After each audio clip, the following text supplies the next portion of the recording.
this is an iHeart podcast. Guaranteed human.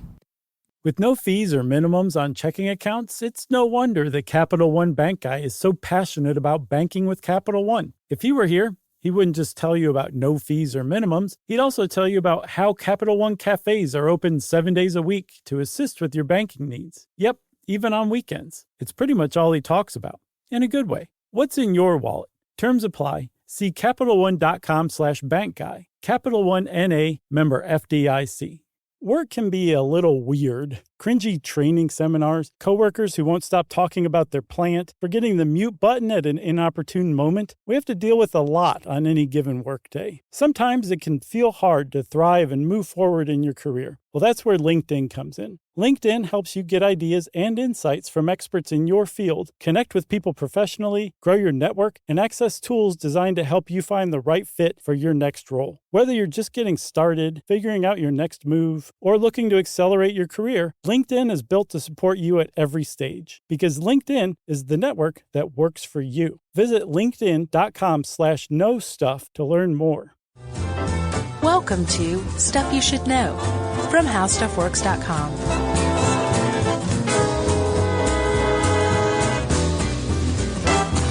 Hey, and welcome to the podcast. I'm Josh Clark with Charles Chuck Bryant, and Jerry Jerome Rowland. So it's Stuff You Should Know. Yeah, Jerry wore her swanbill corset today. Yeah, she looks like a freak of nature. I'm nervous about this one. Gonna go ahead and say that. Don't be. Really? Yeah. I'm nervous. Well, here I am to relax you, Chuck. Let me pat your beard, give you a little nap. That didn't help. Is it making things worse? Yeah, this one, I don't know. I mean, the history and stuff is interesting, which I assume we'll talk to first since we don't plan this stuff out. Sure. But, you know, we're all with the live and let live thing, and I certainly have no problem with a lady or a dude that wants to wear a corset. Yeah. Or anybody. Okay, what's wrong? But when I started reading about the Guinness Book lady, and I went to her website and watched the YouTube, it just kind of freaked me out a little bit. Kathy Young. Yeah. Yeah. And we'll talk about her later, but it kind of crossed the line to me to like weird obsessions.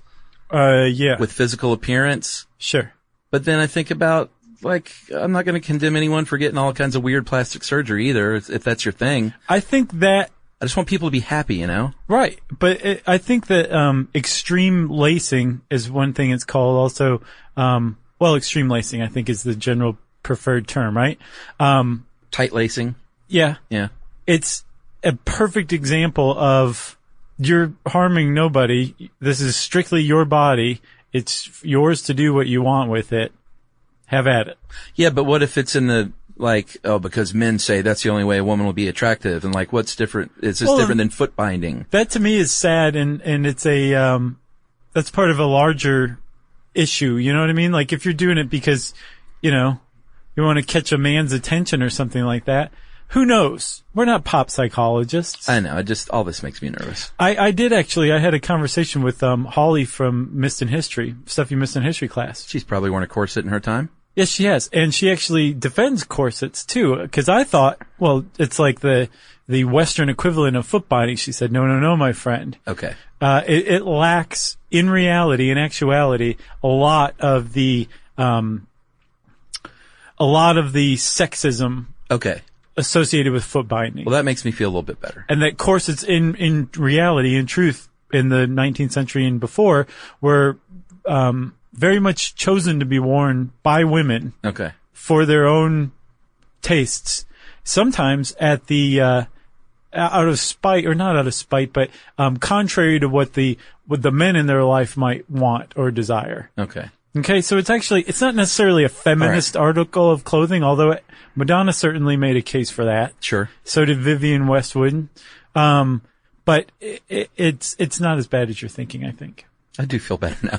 Do you? Yeah. Good. I just don't want to, I don't want to make people feel bad. I want people to feel good. Always. Sure. I want everyone to feel good. That's my problem. Yeah, and we should say, if you're wearing a corset right now and it feels bad, everything I've seen in my research says you need to loosen that thing. Because it's not supposed to hurt. Well, yeah, and even Kathy Young, who, again, we will talk about, but she's a Guinness record holder because she formed her waist into the size of a jar of mayonnaise. Literally. Yeah, gallon-sized mayonnaise. It said, the thing I read said an average jar, but I don't think that's correct unless you... The photos on her site, though, look photoshopped. Yeah, don't they?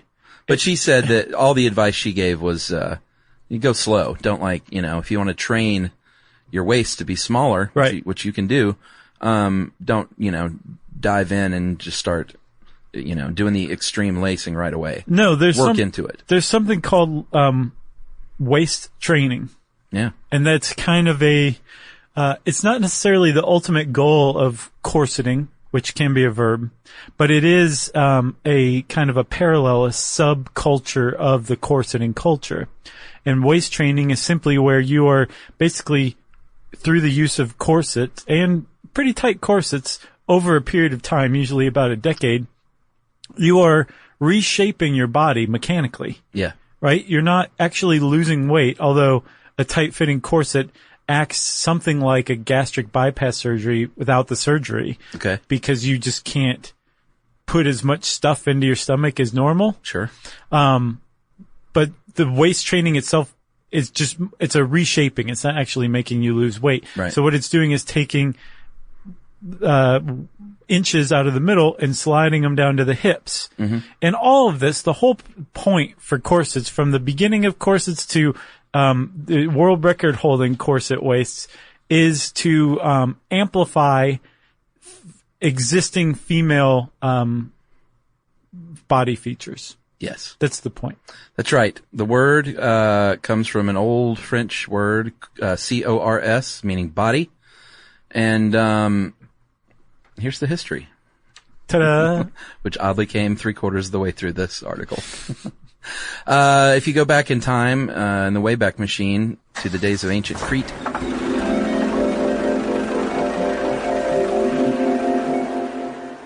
there were women who, well, I think even before Crete, there were women who tied ropes around their waist to make their waistline look slimmer, right, to accentuate maybe the bust and the rear end. Right.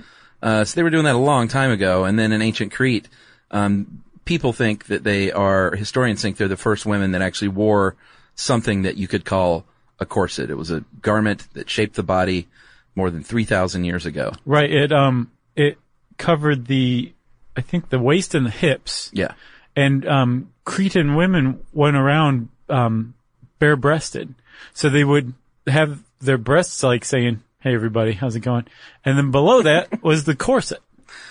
Okay. And I would imagine, that it probably enhanced the breasts as well. Yeah, sure. If you're cinching everything up like that, it probably acted sort of like a pre-brassiere. Right. Support and lift. Yes. See, I'm so uncomfortable. Yeah. Hey man, we did one on female puberty. That was easier than we this can do to me. this, yeah. Oh, really? Yeah. Well, that was science. This is, I don't know. I see. You make a valid point, Chuck.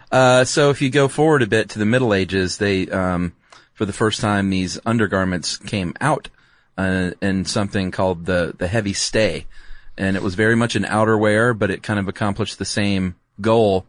But it was, very decorative and pretty. Mm-hmm. But I don't think that lasted too long. They went back under the garment in the 18th century. Right. And then, up until the 18th century, most things that were part of the corset family tree or predecessors of corsets were conical. No, they were tubular. Totally tubular. And then once we hit, I think, about the 18th century, what we start to see today as a corset began to emerge where that's conical. It's cone shaped. Yeah. Right? And from, I guess, the 18th century on, corsets were like a pretty much a mainstay of fashion, if not the basic ingredient of women's fashion from about the end of the 1700s until World War I, basically. Yeah, it wasn't like some weird thing. Like today, they're still in fashion today, and if, in certain, like cosplay and costumes in the fetish world, right, and burlesque and stuff like that. Yeah. Or just, just plain sexy time. Sure. Regular old sexy time. Right. But, the stuff I read said it was no, like, more of a strange thing than like a woman to wear a bra today. Right, exactly. It's just a regular fashion accessory. Yeah, and as we'll see, it was like kind of essential depending on the clothes you were wearing, depending on the period. Yeah, that's true. There was a real movement, and when I was saying like some men were saying like you shouldn't be wearing corsets, and women said, "TS for you, pal. I'm still wearing a corset." Yeah. There was actually a big movement that was that came out of I guess the 19th century, the late 19th century, that was spearheaded by two brothers, Ira and Lucian Warner. And they came up with an alternative they actually were anti-corset crusaders. They were both doctors. And they, basically said, if you can't beat them, join them. Yeah. But let's try to create a, corset that's less problematic for women. And the idea that corsets were problematic for women can actually be traced back to a 1793 medical article by a guy named Dr. Samuel Thomas von Sommering. And, von Sommering basically made up a lot of the myths about corsets that we know today, that they can cause scoliosis, Sure, that they can mess up your liver, that they can lead to permanent deformation of your body and your internal organs. It all kind of came from this. And 100 years after von Sommering wrote his article, the Warner Brothers got in and said, we're going to come up with a health corset. Yeah, but they definitely can change. There's something called visceroptosis or Glenard's disease, which if you do the tight lacing long term, your organs can actually sink and shift away from where they should be. Right. So, I mean, that's something that can happen. That raises a really good point, man. We should delineate here. Wearing a corset normally, Yeah. even when you're doing waist training, should not result in that. There is a definite line where if you are getting into extreme corseting, then yes, all sorts of medical problems can happen. But just about every corseting site out there on the internet will warn you Right. about going past that line. And in fact, there's a good site by Orchard Corsets. They sell corsets. They have a really extensive site. They know their stuff about corsets.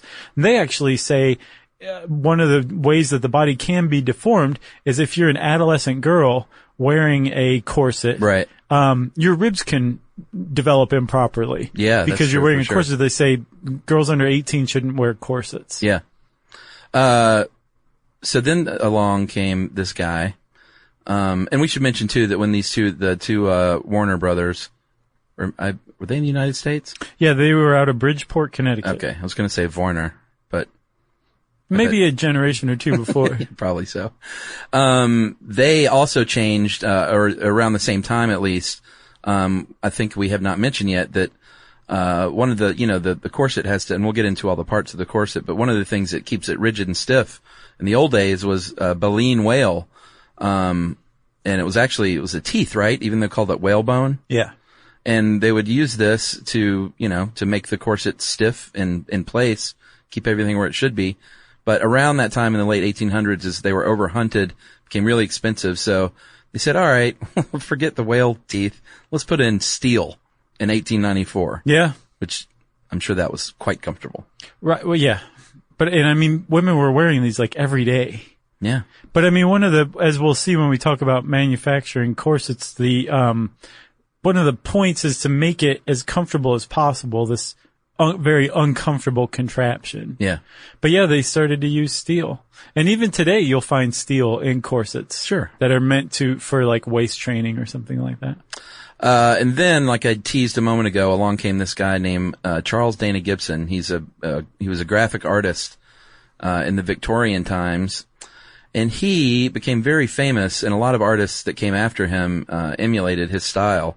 But he became very famous in the 1890s for creating what was known as the Gibson girl. Mm-hmm. So what he did was he drew all these pictures of these ladies who were, I mean, some say it was like the first ideal of American attractiveness for women, and they wore these swan bill corsets, which made, I mean, these were even more extreme. They would make you kind of stick the bust out and stick your rear end back.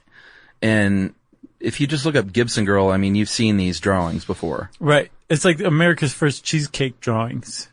I don't know what a cheesecake drawing is. It's like a Gibson girl. Okay. Or a Vargas girl is another, a little more modern one. Well, You've supposedly seen them. his You're an American boy. You've seen them before. cheesecake girls. Sure. Apparently his wife and her sisters were his inspiration, and Oh, that's weird. is it? The sister part's weird, yeah. Well, they said they were all pretty. Okay. And he was celebrating, he said that this was not a woman, but it was 1,000 women, is his quote. Gotcha. And supposedly the Gibson cocktail is named after him, but I'm not sure if that's true. Well, that's great. Good for him. Got any pickled onions? Yeah. Yeah. Put in martini. Right. Call it after me. So Probably how it happened. he was actually working from a corset that was invented by a doctor, Inez Gauche Sarraute. Terrible. Who created this corset, this straight front, also called the swanbill corset. And the whole problem with it was, and Charles Dana Gibson is criticized for popularizing this because it's so bad for you. Yeah. Like, there's no question that the swanbill corset is really bad for your posture because the thing that it forces your spine into is just totally unnatural. And apparently that trend only lasted for about a decade during the Edwardian period, the first century of the... Just 10 years Yeah. of Yeah. bad backs. And then pretty much right after that, not right after, but pretty close, corsets suddenly just went away. Because World War I had such a sweeping change on the world. It created social upheaval. And one of the things that came out of this was women said, you know what? We're done with corsets. I'm a flapper now. Yeah. I need to do the Charleston. Can't do the Charleston in a corset.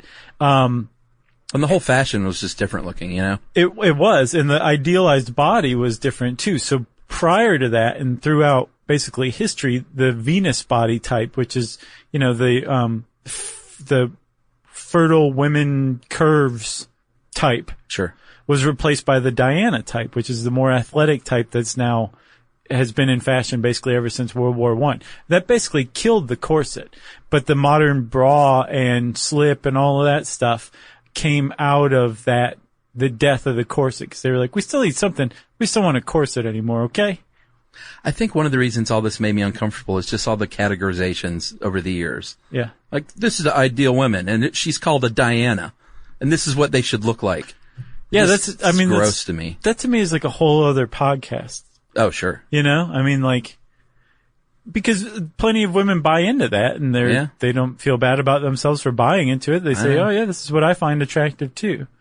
So anyway, during this time in the Roaring '20s, there were the corseteers that were just like, oh no, well, how about this kind that you can still wear? And it's not like the other corsets. You can actually dance in them. Right. And, you know, It sunk.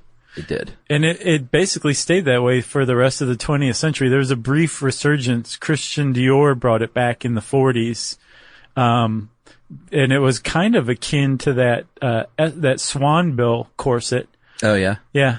And then it went out pretty quickly. And then in 1982, Vivienne Westwood had a show called Buffalo Girls, her collection for 82, 83. And it brought corsets out. Who was she? Vivienne Westwood, she's a famous designer, kind of punk Okay. fashion. And she brought corsets out from underneath the clothing and made it like basically into a shirt. It was outerwear now. Was that when Madonna got on the train? That was about 6 years later, and that was Jean-Paul Gaultier that designed that very famous corset with the conical bra that would take your eye clean out. Yeah, what was the video? I don't remember. I can sing the song in my head. Sing it. No, you know, the one, Vogue. It was, okay. That was a Vogue video, right? I think so. Okay. Oh, we'll find out if it's not. But that was Jean-Paul Gaultier, and from that point on, the corset has basically stuck around, sometimes a little more predominantly, sometimes a little more in the background, but it's basically been a fashion accessory that you could conceivably wear out in public in the West ever since. Yeah, I mean, it sticks around these days, like you see costumes and stuff like that, but, and then occasionally, I guess, if you're in a swinging nightclub, you might see a lady in a corset. Sure. Or maybe a man. Yeah, we'll talk about that after this. How about that? All right.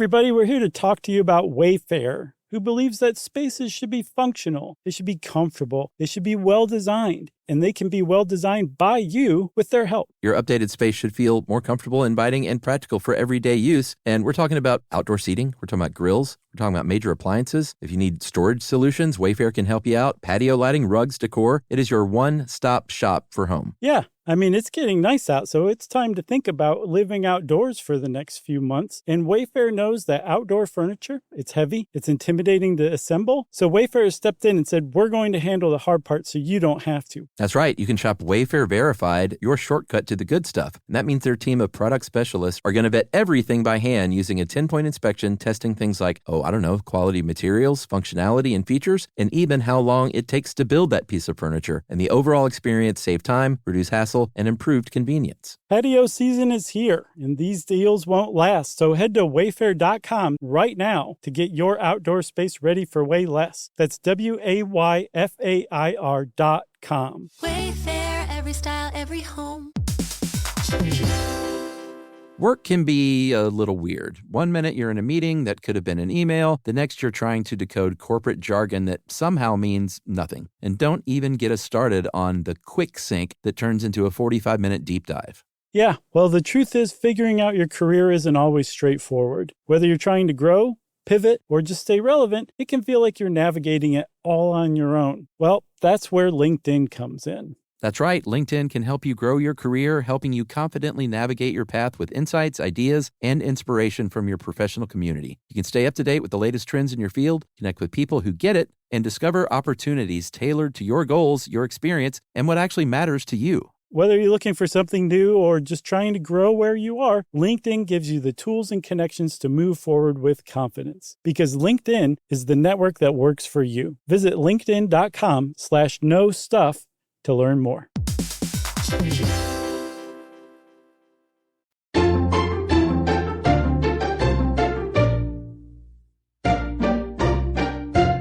So, Chuck, you teased men wearing corsets. You teased it. Not literally. Uh, I'd never tease a man for wearing anything.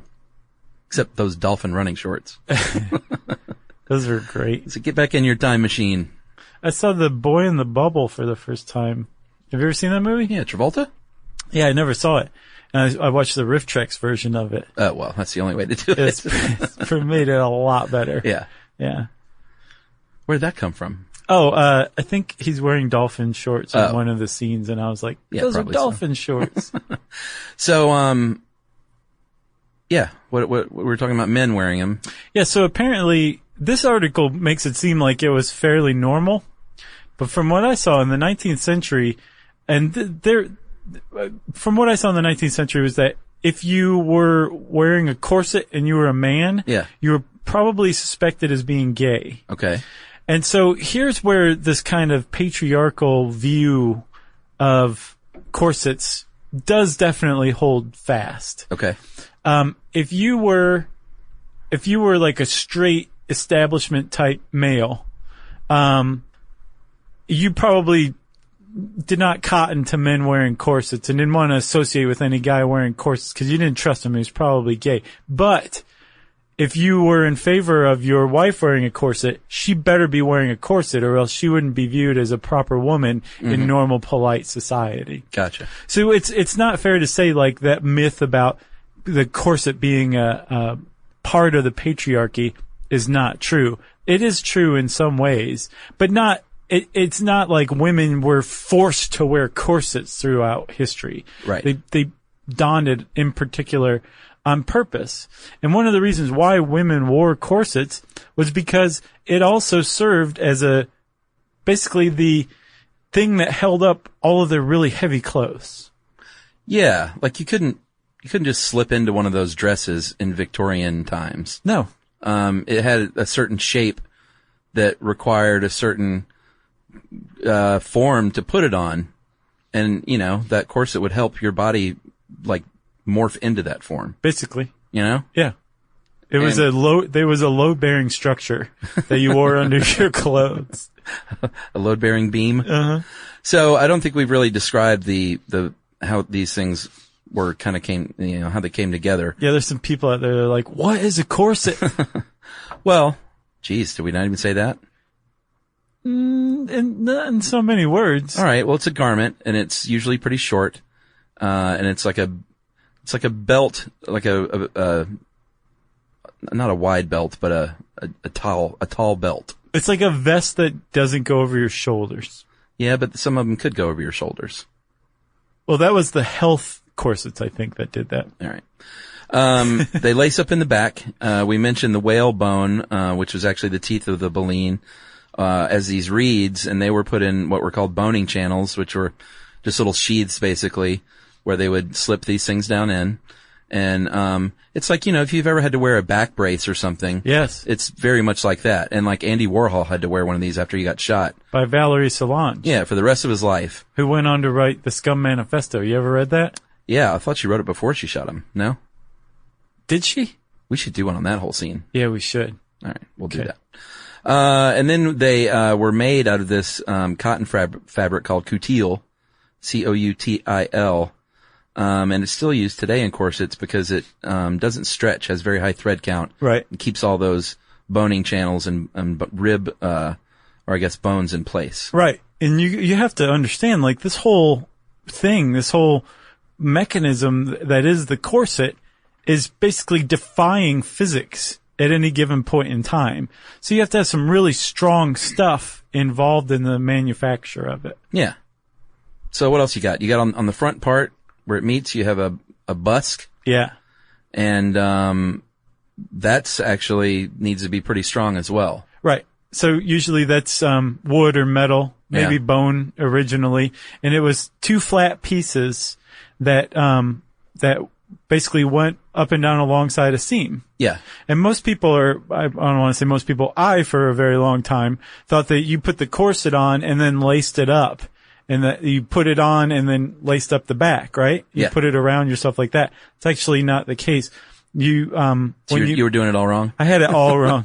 When you put on the corset, you've already got it laced and you're putting the front together. You're putting it around yourself and then fastening the front at the busks. Yeah, but then you tighten the lace. It's like, you don't lace it tight and try to put it on. Exactly. You just have it kind of pre-laced like your shoes. Yeah.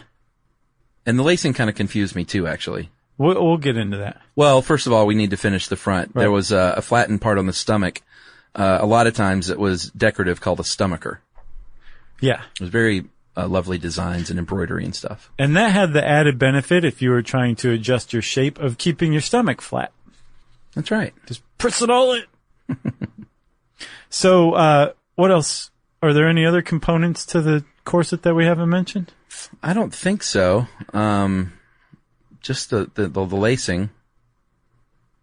Okay, so we'll talk lacing now then. You ready? Yeah.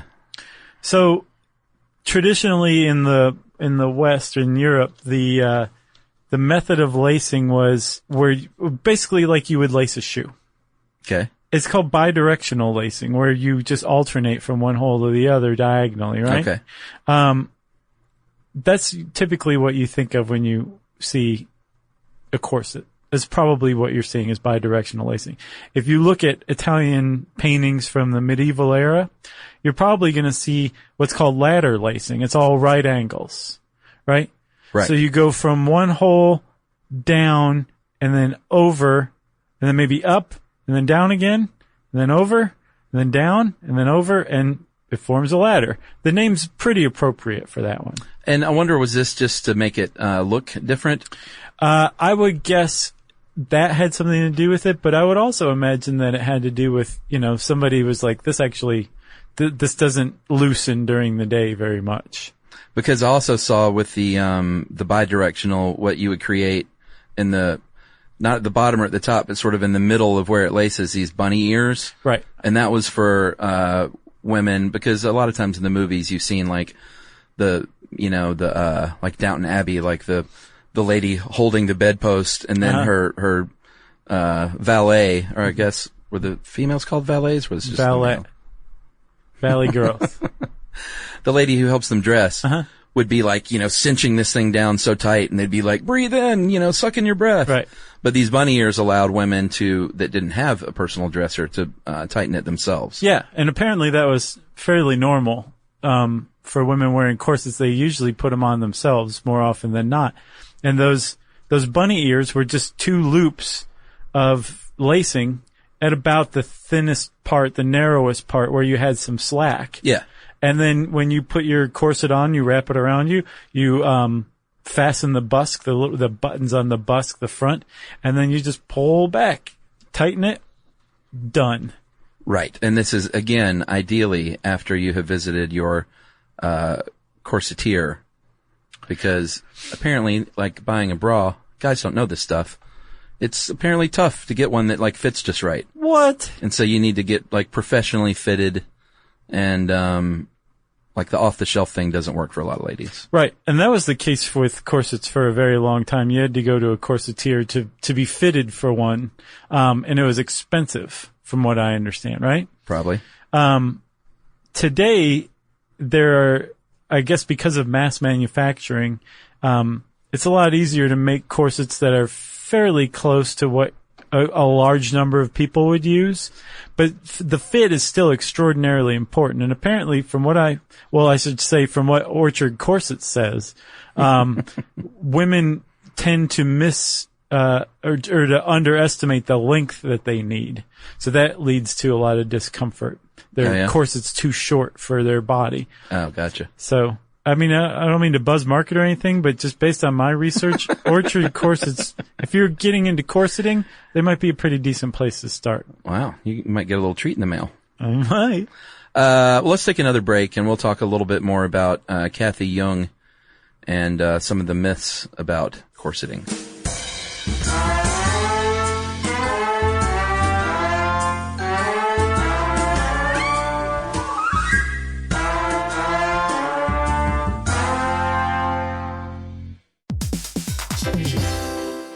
Work can be a little weird. One minute you're in a meeting that could have been an email. The next you're trying to decode corporate jargon that somehow means nothing. And don't even get us started on the quick sync that turns into a 45-minute deep dive. Yeah, well, the truth is figuring out your career isn't always straightforward. Whether you're trying to grow, pivot, or just stay relevant, it can feel like you're navigating it all on your own. Well, that's where LinkedIn comes in. That's right. LinkedIn can help you grow your career, helping you confidently navigate your path with insights, ideas, and inspiration from your professional community. You can stay up to date with the latest trends in your field, connect with people who get it, and discover opportunities tailored to your goals, your experience, and what actually matters to you. Whether you're looking for something new or just trying to grow where you are, LinkedIn gives you the tools and connections to move forward with confidence. Because LinkedIn is the network that works for you. Visit linkedin.com/knowstuff to learn more.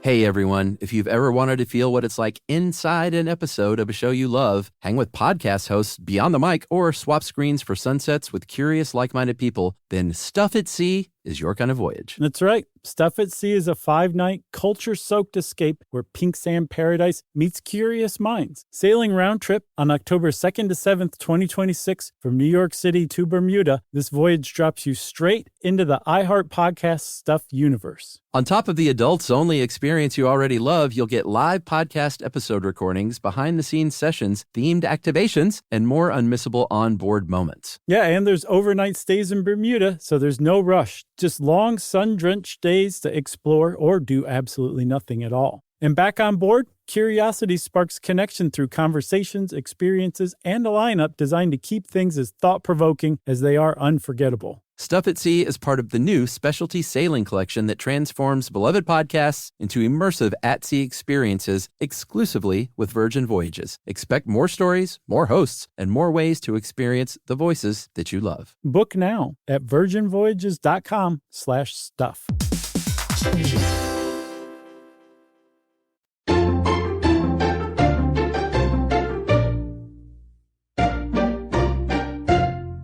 So I think we didn't mention, after corseting went out of fashion, girdles came along. Like everything has kind of been replaced by something else that does something similar. Sure. You know? Yeah. And like men these days have those, those like, I guess Spanx for men almost, like these tummy shirts that dudes can wear. The damn merino. That suck everything in. Yeah. And, it's all fool's gold because what lies beneath is still there. Right. I guess if you're trying to impress people who will never see you without your shirt on, go nuts. But Kathy Young, we mentioned a few times. She is the Guinness record holder, and she started waist training at the age of 48. Yeah. Seems a little late to get into it. Yeah, I thought so too.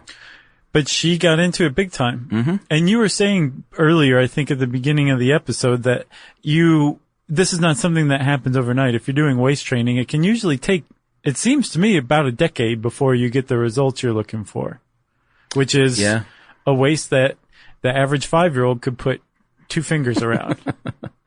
Well, she said that her goal was never to earn an award and that Guinness called her. And she holds that record now at 15 inches, 38.1 centimeters. So that's for living on a living person.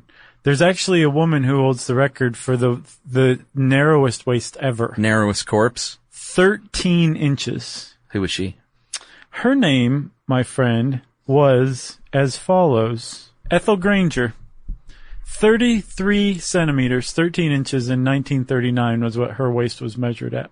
And she obviously trained her waist. Yeah, over, again, about the course of a decade. So, did you go to Kathy Young's website? Mm-hmm. Did you see the YouTubes? No. I think that's where I got a little freaked out, because on her website she has an FAQ section, and people were writing in, and a lot of people were just like, I think you look great, and, give me some tips here and there, and that was all well and good. But then there was one where this husband was like, I'm waist training my wife. And just hearing that made it sound like... Also make her eat out of a dog bowl. Yeah, it made it seem like something that he was making her do. Right. Which may not have been the case. It may have been the wording. But it just freaked me out. And he says, right now I've got her up to 18 hours a day, but I'm really looking for her to go 24/7. And can you give me some tips on how we can accomplish this? Right. Because she does 24/7 except for when she showers. Kathy Young does. Oh, okay. She's always in a corset. Right. And, she gave tips and everything, and like I said, the way this guy was talking, it just seemed a little creepy. Yeah, no, that is creepy. He sounds like a huge jerk who needs to be set straight and probably get his butt kicked by a larger dude, right? But it also, Chuck, you may also be witnessing a BDSM couple coming up for tips or whatever. No, you're right. That's just their reality, and if they're both equally into it and they're into that like dynamic, no, and neither one is there. Psychologically suffering or physically suffering from it, then hey, true. But it could also probably even more likely be just the guy's a jerk. That was my instinct, but you never know. Yeah. And the other thing, if you go to YouTube, there's Kathy Young parts 1 through 6. Yeah. And they are 5-minute videos of her in different lingeries standing in front of a white backdrop while her picture was being taken. And her husband, she's silent the whole time and just kind of turning around and stuff. Right. And her husband is just sort of very calmly talking about it and describing her waist and what she did and the techniques used. Right. And he's an orthopedic surgeon, so there's a chilliness to it. It's just creepy, man. As you will observe on the subject. Like, go watch one of those videos, and that's exactly how it sounds. Huh. And you just hear the photograph going, chiki, chiki, and that's the only other thing you hear. It's got like a house plant. It was just all just weird. Yeah. But then again, she feels to. great about herself, and that's what she wanted to do. Right. I'm not saying he forced her, because there were rumors, because he was an orthopedic surgeon, that he had removed some of her ribs, which is one of the big myths of, supposed myths, of back in the day. Right. And I believe it was a myth because they said back then, like, surgery was very dangerous. You would have to be one of the least risk-averse people on the planet. Yeah. To undergo elective surgery to have ribs removed in the 19th century. Yeah. You know? So that's, by all accounts, very much a myth. Yes. Same with Marilyn Manson, I think, too. Oh, sure. I remember hearing that one. But she said that, no, my husband didn't remove any of my ribs and it's all natural. Yeah. And, she's into it. She's very proud of it. So I don't want to yuck her yum. It's the same thing with corseting in general. I think, like, just to assume that men made women do that really takes a tremendous amount of agency away from women, like they're just completely vapid shells that are bossed around by their husbands regardless, I know. It's a fine line. Sure. So you want to bust a couple more myths? Sure. It's what we do. We're known as myth busters. So one of the things that I saw, it's hilarious in this article. It says that there's the myth of the Victorian waif who fainted at the drop of a hat because of a lack of oxygen from wearing a corset. Yeah. And at the bottom of this paragraph, the author says, no, it wasn't that. It was malnutrition and not being able to breathe very well. Right. Because they weren't eating. Yeah. Is that it? Are there any other myths? Yep, that's it. Those are all the myths. Now, there's plenty of other ones. There's actually a pretty cool article on Collectors Weekly written by Lisa Hicks about corset myths. And again, you should probably, if you're getting into this kind of thing, go check out, a bunch of sites, but also check out Orchard Corsets. Again, I have no financial stake in them whatsoever, but check it out. And since I said... Go to orchardcorsets.com/Josh. Yeah. Since I said Orchard Corsets, it's time for listener mail. I'm going to call this, thank God that episode is over. Hey guys, I just finished the episode on pain scales, and I find it fascinating when humans try to put an objective score on something very subjective. Not sure if you came across this info in your research, but I thought you'd be interested to know that we use pain scales in veterinary medicine as well. It's even more challenging because obviously our dogs and cats can't tell us verbally and certainly can't draw happy or sad faces. Man. And that's the saddest thing of all. Yeah. Our assessment is based completely on behavioral cues and body language. For instance, I'm sure everyone would know a happy, pain-free puppy. If you saw one sitting square, looking you in the eye, ears perked up, wagging his tail, because dogs are very stoic, higher pain tolerance than even Chuck. It can be very hard to tell when they are feeling pain. Both of my dogs got sick recently, so I got to see this in action. Like, they didn't act sick for a long time. Right. And then I was like, you guys are sick. That's why they recommend, like, if your dog's vomiting, take him to the vet, because it's really tough to tell if your dog's bad off just by looking at their behavior. Totally. Or if they, like, don't eat all of a sudden. Because that's, most dogs, or at least all the dogs I've had, eat, like, voraciously. Right. Or if their head comes off. That too. As recently as the 1980s, it was widely believed that animals didn't feel pain at all. And isn't that crazy? In fact, you would still encounter veterinarians who don't believe in giving pain meds for surgery and other injuries in animals. Do you remember we kind of talked about that in the animal rights episodes? Oh, yeah. That's nuts. It is nuts. This line of thinking is obviously known to be wrong now, and we have come a very long way in the last 20 to 30 years in giving better pain control to animals in our care. Google dog pain scale. You'll find a large variety of different pain charts for animals. Keep up the great work. We are eagerly awaiting a live show in St. Louis. And that is from Michael Richards. Thanks a lot, Michael Richards. We appreciate you writing it. We coming to St. Louis? Maybe. All right. It's on the table. Yeah, I think we're going to do some shows this year, folks, so look out. Yeah. In the future. Look out. Maybe we'll see you there. If you want to get in touch with us, you can tweet to us on SYSK Podcast and at Josh Clark. You can hang out with Chuck on Facebook at Charles W. Chuck Bryant and Facebook.com/Stuff You Should Know. You can send us an email to stuffpodcast@howstuffworks.com. And as always, join us at our home on the web, stuffyoushouldknow.com. For more on this and thousands of other topics, visit howstuffworks.com.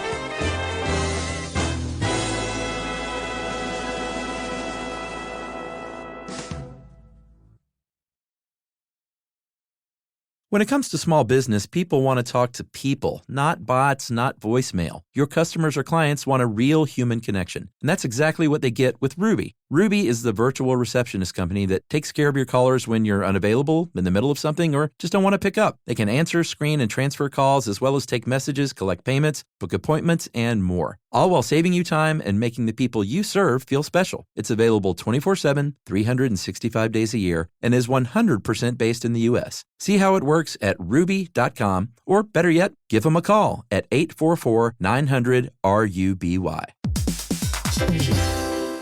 Hey everybody, here's a fact for you. In the United States, there is a break-in every 26 seconds, and that means that somewhere right now, an intruder is getting closer. And the problem with most security systems is that they only alert you after the break-in has started, and that's too late. Well, that's what makes SimpliSafe different. They use alerts. SimpliSafe's US-based live agents, they identify threats on your property and help deter them before they actually break in. So the intruder never gets into your house. The crime is stopped before it even starts. That's right. And another great thing about SimpliSafe is they have no long-term contracts. They give you peace of mind and great value with their monitoring deterrence plans because they just start at about $1 a day. Yeah, SimpliSafe sent us a setup years back, and I still use mine every day. Yeah, and apparently setup, you can do it by yourself in under 30 minutes, so it's a really good value and it doesn't take long. So if you want to experience the SimpliSafe peace of mind, you can take advantage of the SimpliSafe discount offered to Stuff You Should Know listeners. Right now, you can get 50% off your new system by visiting simplisafe.com/stuff. That's half off at simplisafe.com/stuff. There's no safe like SimpliSafe.